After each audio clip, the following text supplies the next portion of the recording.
مش انتي دايما بتحبي الاكلات الاقتصادية وكمان بتحبي توفري من مصروف بيتك؟ طب ايه رأيك ان النهاردة انا جايبالك مشروع تعملي بيه ثروة؟ هما دقيق ومية وربع مفروم، والربع المفروم ده يا ست الكل عشان تعملي بيه اكلة لبيتك بس. تابعوا معايا الفيديو للاخر، ولو عرفتوا هنعمل ايه انزلوا حالا اكتبولي في الكومنتات، ويلا بينا نبدأ ونقول بسم الله.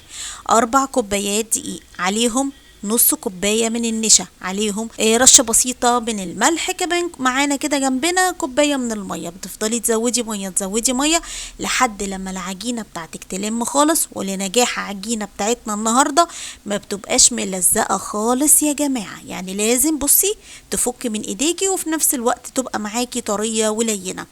طيب، في هنا حاجة، لو انتوا مش عندكم العجان ممكن نعجن بايدينا، مفيش مشكلة خالص. نسيب العجينة دي ترتاح شوية ونروح بقى للربع المفروم اللي معانا. دايما كده، والناس اللي متابعيني الحلوين كده من زمان عارفين ان انا ليا طريقة مميزة جدا جدا في تعصيجة اللحمة المفرومة، ما بحاولش ان انا اغيرها الحقيقة، بتدي طعم حلو قوي. زبدة، زيت، اللحمة المفرومة تاخد طشة، وبعد كده نعمل لها ايه، رشة من الفلفل الاسود، رشة من الكباب الصيني او ال7 بهارات، فصين توم كده مهروسين، والملح بتاعك، وتقلبي لحد لما اللحمة المفرومة تغير لونها. وبعد كده تنزلي عليهم ببصلاية تكون كبيرة شوية، ومعلقة صغيرة من معجون الطماطم او صلصة الطماطم. هنفضل نقلب نقلب لحد لما البصلة تدبل معايا. وعشان انا عايزة هنا العصاج ده يبقى جوسي، بمعنى ان هو يبقى فيه نسبة صوص كده شوية، هضيف ليه ربع كوباية من المية يغلي غلوة واحدة بس، واقفل عليه النار خالص. بروح للعجينة بتاعتنا بقى، احنا طبعا مش ضايفين ولا خميرة ولا اي حاجة، احنا كنا بنخليها بس ترتاح شوية.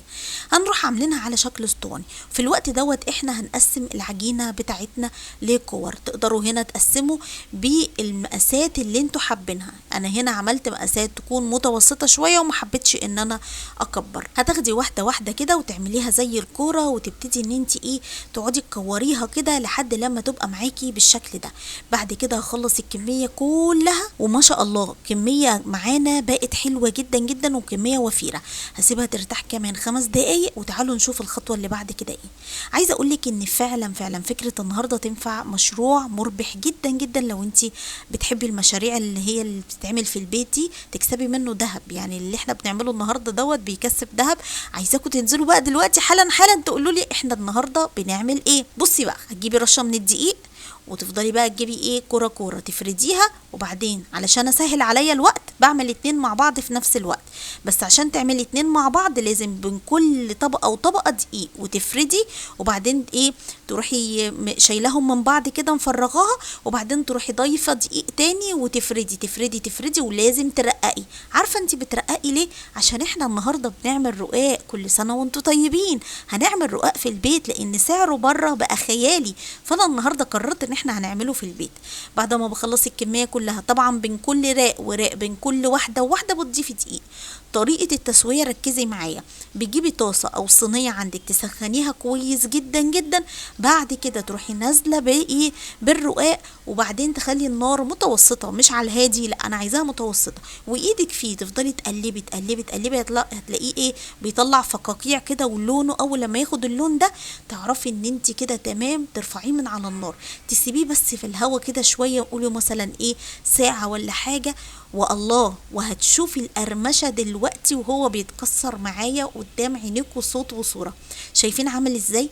عارفين بقى انا عملت ايه؟ انا رايحه جايه على المطبخ اخد واحده في التانية. اصلا انا بحب اكله كده ايه، بدون حشو، بحب اكله حاف كده. طعمه حلو قوي قوي يا جماعه، حقيقي يستاهل ان انتوا تعملوه، تعملوا منه كمان مشاريع. الكميه اللي معانا دي النهارده عملت لنا قولوا مثلا حوالي كيلو رقاق. انا ما وزنتش الحقيقه، بس هي ادتني كمية حلوة.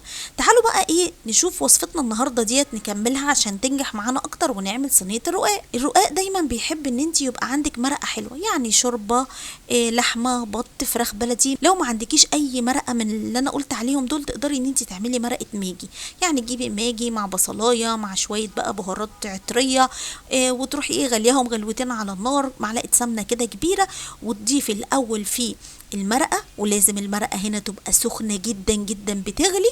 تعملي 3 طبقات تحت، وبعد كده تروحي ضايفه على الصاج اللحمه المفرومه اللي احنا عملناه اللي هو الجوسي اللي فيه نسبه كده سوائل شويه، ونفس الثلاث طبقات دول هتعمليهم من فوق.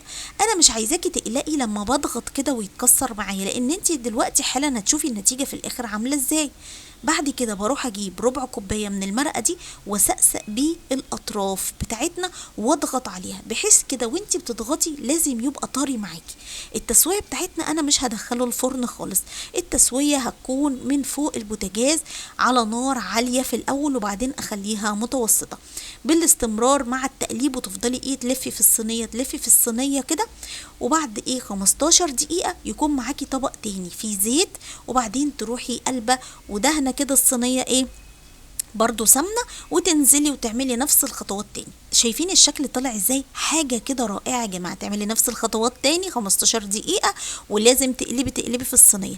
عايزة اقولك بقى على تركاية حلوة قوي، بعد ما بخلص الرقاق ده انا ما بعملش الخطوة دي دلوقتي، لا انا بسيبه بقى واغطيه في مكان دافي شوية كده لمدة 15 دقيقة ياخد راحته كده ويهدى خالص، وتاكلي احلى رقاق عملناه من تو زيت يا جماعة. حاجة كده جميلة جدا، تستاهل فعلا التجربة وتستاهل ان انتوا تعملوه.